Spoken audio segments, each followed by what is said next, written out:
Olá, meus irmãos e irmãs, aí da Igreja Batista em Jiquezinho, Pastor Josias e sua família. Eu quero começar essa minha participação aqui agradecendo pelo convite. Estou muito feliz, muito honrado em poder dar alguma contribuição a esse momento importante aí da vida da comunidade.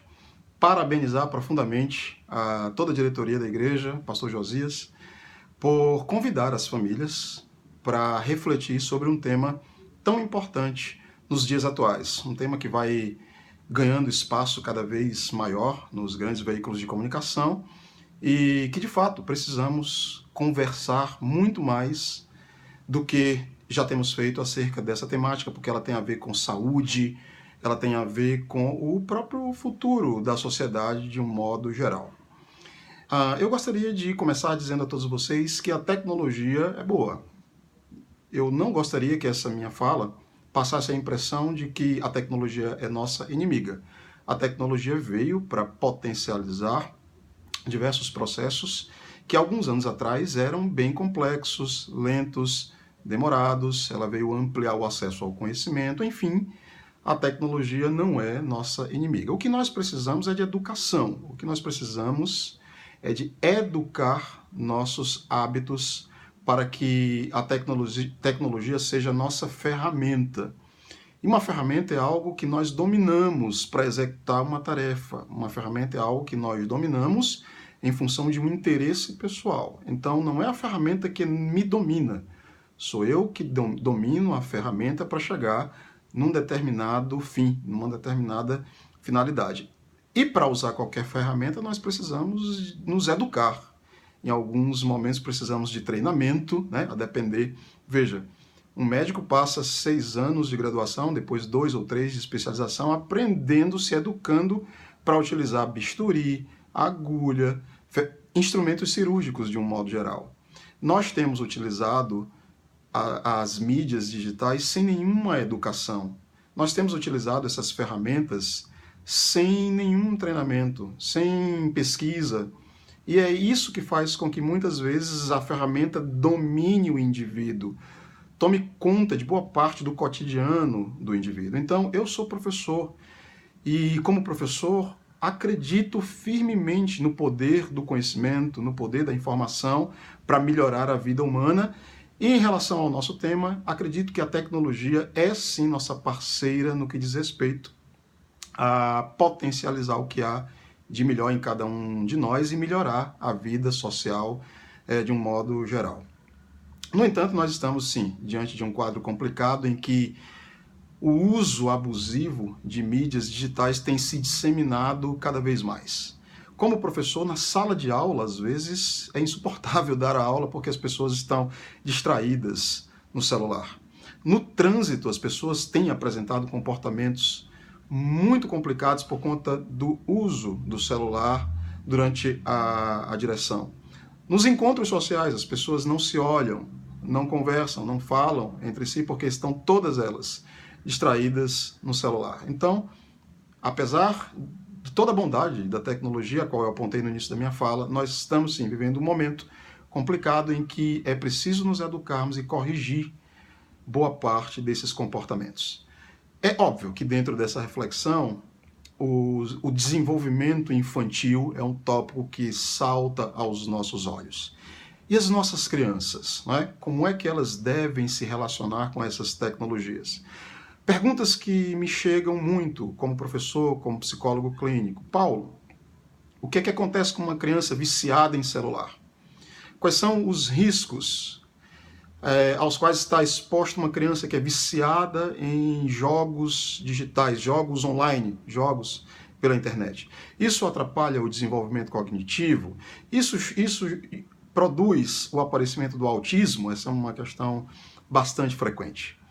A literatura científica tem acumulado um certo número de achados que, sim, tem apontado para alguns problemas advindos dessa relação.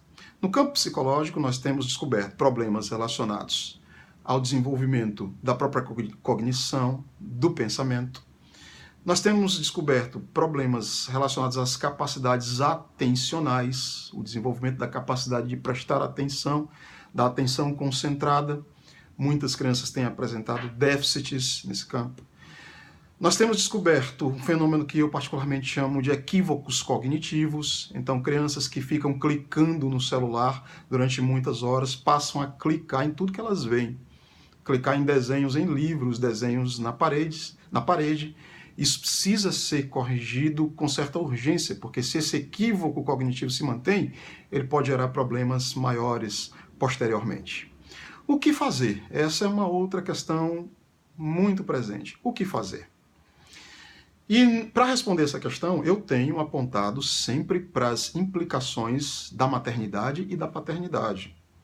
Pais e mães, educadores, pessoas significativas que convivem com as crianças, precisam recuperar todas as implicações do que é ser pai, do que é ser mãe, do que é ser criador, do que é ser cuidador.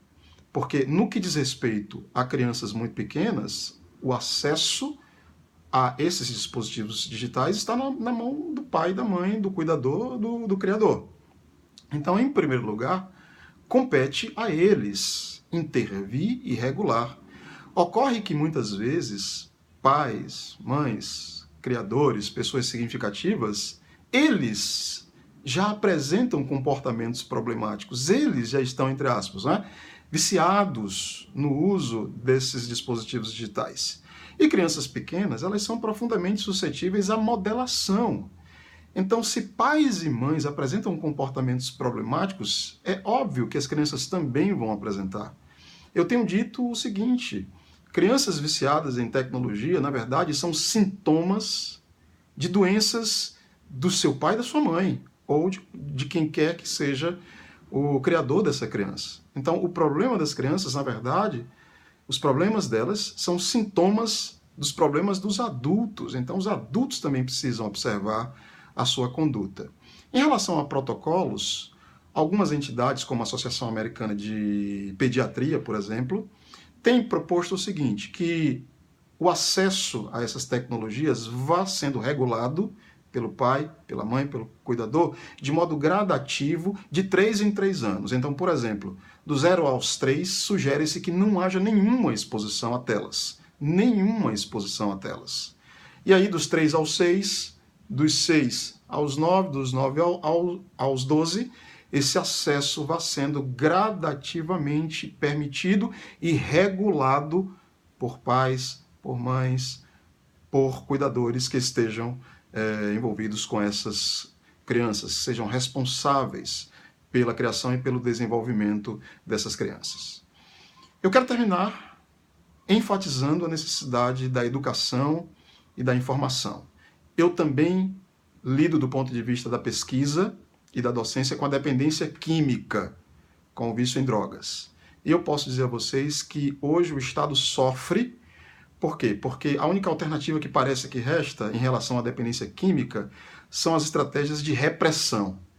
É combater o tráfico, é tratar essa questão como se fosse um caso de polícia, ou então prender os dependentes químicos em clínicas de internação involuntária, em comunidades terapêuticas, nesses dispositivos que nós conhecemos bem.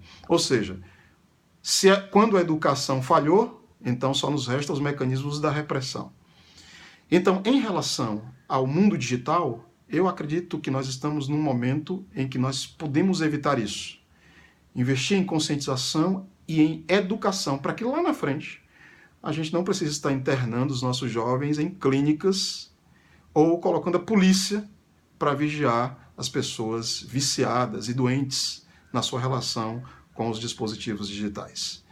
Eu espero que essa pequena fala possa contribuir com as discussões e os debates aí durante o Congresso da Família. O tema é muito amplo, não dá para falar de tudo num momento tão curtinho como esse, mas eu espero que vocês possam aproveitar alguma coisa e que eu possa ter contribuído com vocês. Pastor Josias, grande beijo para você e para toda a sua família. Igreja Batista em Jiquezinho, um grande abraço, até a próxima.